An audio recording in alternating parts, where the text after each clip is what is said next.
लोकसभा से पहले ही पारित होने के बाद जीएसटी विधेयक का अब राज्यसभा में पेश किया जाना मॉनसून सत्र की शायद सबसे बड़ी कामयाबी माना जा सकता है।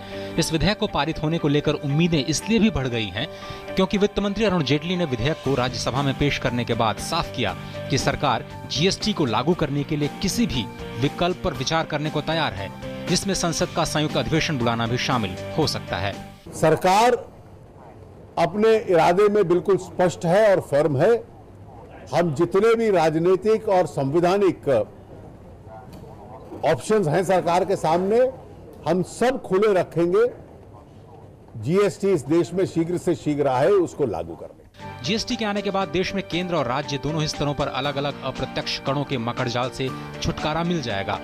जीएसटी में केंद्र के उत्पाद शुल्क, सर्विस टैक्स और केंद्रीय बिक्री कर शामिल होंगे, जबकि राज्यों के वैट, चुंगी और एंट्री टैक्स जैसे टैक्स भी जीएसटी में ही समाहित हो जाएंगे। जीएसटी आने से उद्योग जगत पर टैक्स का बोझ कम होगा। इसका फायदा ग्राहकों को भी कीमतों में कमी के रूप में दिखाई दे सकता है।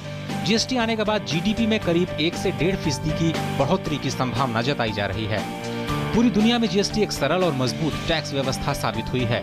संविधान संशोधन विधेयक होने की वजह से राज्यसभा की मंजूरी मिलने के बाद अभी इसे कम से कम 15 राज्यों की विधानसभाओं की मंजूरी मिलना भी जरूरी है।